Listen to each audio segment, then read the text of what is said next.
আসসালামু আলাইকুম। Welcome to Amazon affiliate marketing keyword research class. তো আজকে আমাদের প্রথম ক্লাসটা শুরু হচ্ছে। আজকে আমরা আলোচনা করব অ্যামাজন অ্যাফিলিয়েট মার্কেটিং এর জন্য কিওয়ার্ড কত প্রকার। তাহলে আমরা এখানে দেখতে পাচ্ছি আমাদের অ্যামাজন অ্যাফিলিয়েট মার্কেটিং এর জন্য কিওয়ার্ড হচ্ছে মূলত দুই প্রকার। কিওয়ার্ড আছে মানি কিওয়ার্ড এবং হচ্ছে ইনফো কিওয়ার্ড। মানি কিওয়ার্ড কি আর হচ্ছে ইনফো কিওয়ার্ড কি? এখন মানি কিওয়ার্ডটা হচ্ছে, ধরেন কেউ যদি সার্চ করে বা হচ্ছে আমরা যদি ব্লগ লিখি বা রিভিউ লিখি, রিভিউতে কি লিখি, 5 বেস্ট জুসার ইন 2025, এরকম কিছু কিওয়ার্ড আমরা ইউজ করি। এটা হচ্ছে মূলত আমাদের মানি কিওয়ার্ড। প্রোডাক্টটা ক্রয় করার জন্য বা হচ্ছে পারচেস করার জন্য তারা সার্চ করছে। আর ইনফো কিওয়ার্ড হচ্ছে যেই সব কিওয়ার্ড লিখে সার্চ করা হয় কোনো কিছু জানার জন্য বা কোনো ইনফরমেশন জানার জন্য। যেমন জুসার কিভাবে ক্লিন করা হয় বা জুসারটা হচ্ছে কিভাবে পরিষ্কার করা হয়, এরকম কিছু, how to clean A juicer.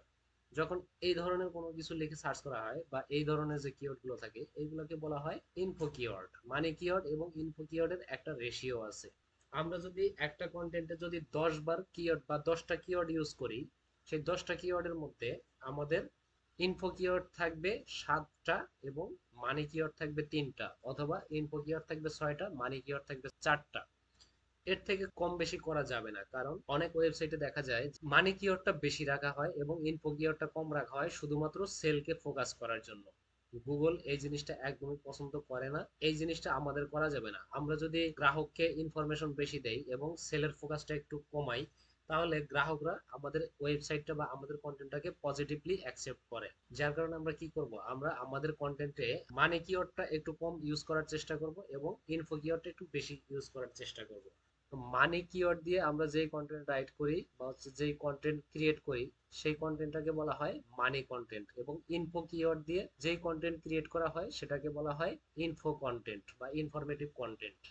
তাহলে আমাদের অ্যাফিলিয়েট সাইটে বা অ্যাফিলিয়েট ওয়েবসাইটে যদি আমরা কন্টেন্ট আপলোড করতে চাই বা যদি আমরা শাইন করতে চাই, যদি সাকসেস হতে চাই, তাহলে অবশ্যই আমাদেরকে এই দুই ধরনেরই কিওয়ার্ড দিয়ে কন্টেন্ট লিখতে হবে। কেননা একজন কাস্টমার যদি অ্যাফিলিয়েটের কোনো প্রোডাক্ট কিনতে চায় বা ধরেন যদি একটা কাস্টমার জুসার কিনতে চায়, সেই কাস্টমারটা যদি আমাদের ওয়েবসাইটে আসে, সেই কাস্টমারটা কিন্তু এটাও জানতে চাইতে পারে জুসারটা কিভাবে পরিষ্কার করা হয়। বা আমি জাস্ট এটা একটা উদাহরণ দিছি, এই ধরনের আরো বিভিন্ন ইনফরমেটিভ কিওয়ার্ড লিখে সে সার্চ করতে পারে। তাহলে সেই কাস্টমারটা যদি আমাদের ওয়েবসাইটে কিনতে আসে, সে কিন্তু অন্য ওয়েবসাইটে গিয়ে এটার ইনফরমেশনটা জেনে আসবে না, আমাদের ওয়েবসাইটে এসে খুঁজবে। বা আমাদেরকে এটা রাখা উচিত। কারণ কি, আমরা যদি শুধু মানি কিওয়ার্ড দিয়ে কন্টেন্টটা রাইট করি, এই মানি কিওয়ার্ডটা লিখে যারা সার্চ করবে তারাই আমাদের ওয়েবসাইটে আসবে, কিন্তু এই ইনফো কিওয়ার্ড দিয়ে যারা সার্চ করবে তারা কিন্তু অন্য ওয়েবসাইটে চলে যাবে। সেই ক্ষেত্রে আমাদের এখানে কিন্তু এই ভিজিটরের একটা ভাগ হয়ে যাচ্ছে। দেখা যাবে যে আমি অর্ধেক ভিজিটর পাচ্ছি আর অর্ধেক ভিজিটর পাচ্ছি না। আর যখনই হচ্ছে ভিজিটররা একটা ওয়েবসাইটে সব ধরনের ইনফরমেশন পাবে, যেখানে ইনফরমেশন ইনফরমেশনও জানতে পারবে এবং পারচেসও করতে পারবে, ভিজিটররা হচ্ছে এই ধরনের ওয়েবসাইট বেশি পছন্দ করে। যার কারণে আমাদের কি করতে হবে, আমাদের ইনফো কিওয়ার্ডও দিতে হবে বা ইনফরমেটিভ কন্টেন্টও রাইট করতে হবে এবং মানি কন্টেন্টও রাইট করতে হবে।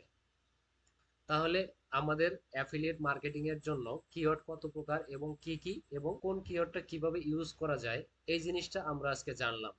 আমরা পরবর্তী ক্লাসে জানবো কিওয়ার্ডগুলো আসলে আমরা কিভাবে রিসার্চ করতে পারি। ঠিক আছে, তাহলে থ্যাংক ইউ সো মাচ।